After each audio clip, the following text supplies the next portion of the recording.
এটা কথা মনত ৰাখিবা, সফল মানুহে শত্ৰুক মুঠেই ধ্বংস নকৰে, ব্যৱহাৰ কৰে। সাধাৰণ মানুহে শত্ৰুৰ ওপৰত খং কৰে, প্ৰতিশোধ লোৱাৰ কথা চিন্তা কৰে, নিশা টোপনি ক্ষতি কৰে প্ৰতিশোধৰ কথা ভাবি ভাবি।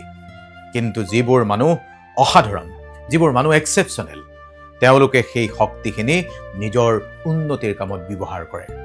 কাৰণ তেওঁলোকে জানে, আপুনিও হ'ব পাৰে, প্ৰতিটো অপমান এটা ফুৱেল আগবাঢ়ি যোৱাৰ বাবে, প্ৰতিটো অৱহেলা এটা ৰিমাইণ্ডাৰ কিবা এটা জীৱনত কৰিব লাগিব, প্ৰতিটো বিৰোধিতা জীৱনৰ এটা চেলেঞ্জ। শত্ৰুৰ লগত যুদ্ধ কৰি সময় নষ্ট নকৰি নিজৰ লক্ষ্যৰ লগত যুদ্ধ কৰা মানুহেই এদিন ইতিহাস লিখি পেলায়। সন্মুখত প্ৰমাণ বহু আছে, কাৰণ শেষত যুক্তিয়ে নহয় ফলাফলে বহুত ডাঙৰকৈ শব্দ কৰি কথা কয়। নো আৰ্গুমেণ্টছ, অনলি ৰিজাল্টছ। ফ'কাছ কৰক। শত্ৰুক উত্তৰ দিয়াৰ আটাইতকৈ শক্তিশালী উপায়, তুমি সফল হোৱা, ছাকচেছ হোৱা। যিয়ে তোমাক ৰখাব বিচাৰিছিল, যিয়ে তোমাক বাধা দিব বিচাৰিছিল, তেওঁক পৰাস্ত নকৰিবা।